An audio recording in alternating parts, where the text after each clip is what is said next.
दोस्तों, भारत के पास दुनिया की सबसे शक्तिशाली नौसेनाओं में से एक नौसेना है। ये नौसेना पूरी मुस्तैदी के साथ देश की समुद्री सीमाओं की निगहबानी ही नहीं करती, बल्कि उससे परे जाकर इंटरनेशनल सी बॉर्डर में भी भारत के हितों की रक्षा करती है। भारतीय नौसेना को हमेशा से ही अपने एयरक्राफ्ट कैरियर यानी विमान वाहक पोतों पर काफी ज्यादा नाज है। ये जंगी जहाज ही हमारी नौसेना की असली ताकत है। एडवांस गन, मिसाइल और टॉर्पीडो से लैस इन जंगी जहाज़ों में MiG-29 लड़ाकू विमानों के साथ ही कुल 35 से 50 लड़ाकू और हेलीकॉप्टर को भी तैनात किया जा सकता है। इतने सारे शक्तिशाली हथियारों से लैस होने के बावजूद भी अभी तक इन्हें कोई भी देश अकेले तैनात नहीं करता। हमेशा इन एयरक्राफ्ट कैरियर के साथ 5 डिस्ट्रॉयर और एक पनडुब्बी गोल घेराव बनाकर चलती हैं। ये एक तरह का जंगी जहाज़ों का फॉर्मेशन होता है, जिसे पूरी दुनिया कैरियर बैटल ग्रुप के नाम से भी जानती है। आइए आज की इस वीडियो में हम आपको ये बताने की कोशिश करेंगे कि जंगी जहाज़ों के इस फॉर्मेशन की ज़रूरत क्यों पड़ती है और इन फॉर्मेशन की क्या क्या खूबियाँ होती हैं। दोस्तों, एक एयरक्राफ्ट कैरियर के इस फॉर्मेशन की ज़रूरत आखिर क्यों पड़ती है, इसके लिए हमें भारतीय नौसेना के इतिहास के बारे में जानना होगा।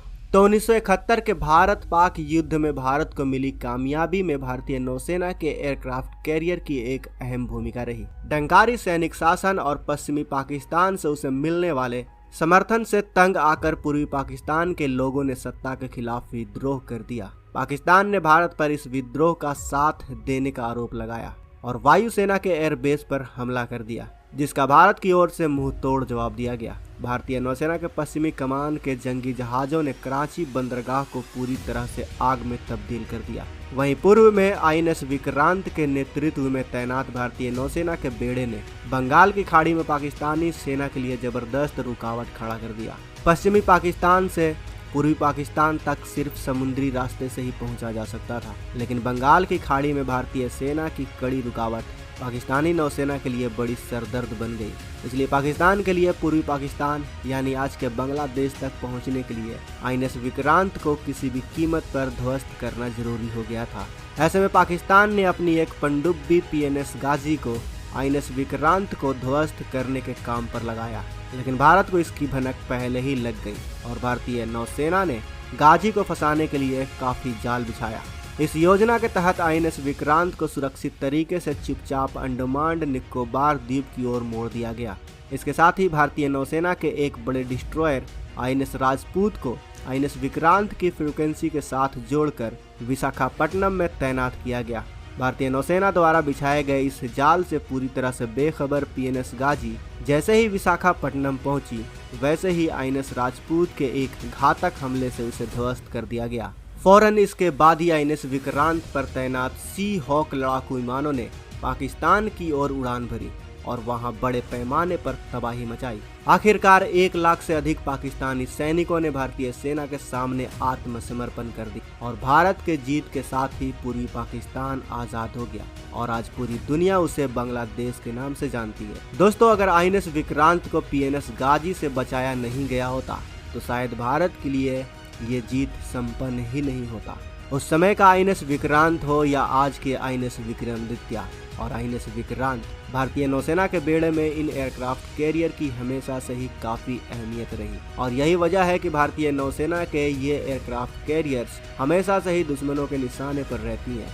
इस समय भारतीय नौसेना के पास कुल 2 एयरक्राफ्ट कैरियर एक्टिव हैं। INS विक्रमादित्य 45,000 टन वजनी और लगभग 284 मीटर लंबा युद्धपोत, जिसे भारत ने रूस से खरीदा था, जबकि INS विक्रांत को पिछले साल ही हमारी नौसेना में शामिल कर लिया गया है। और आपको ये जानकर खुशी होगी कि INS विक्रांत को स्वदेशी तकनीकों के इस्तेमाल से ही भारत में ही बनाया गया है। अपनी जरूरतों के हिसाब से INS विक्रमादित्य और INS विक्रांत को बनाने के लिए भारत ने हजारों करोड़ रुपए खर्च किए। इनमें 24 MiG-29 लड़ाकू विमान, 10 हेलीकॉप्टर और जमीन से हवा में लंबी दूरी तक मार करने वाली 50 ब्राक 8 मिसाइलों को तैनात किया गया है।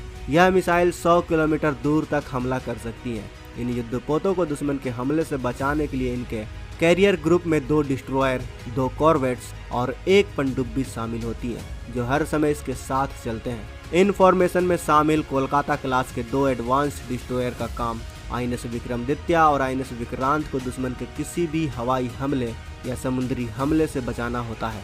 और हमलावर जहाज़ों को एयरक्राफ्ट कैरियर तक पहुंचने से पहले मार गिराना होता है।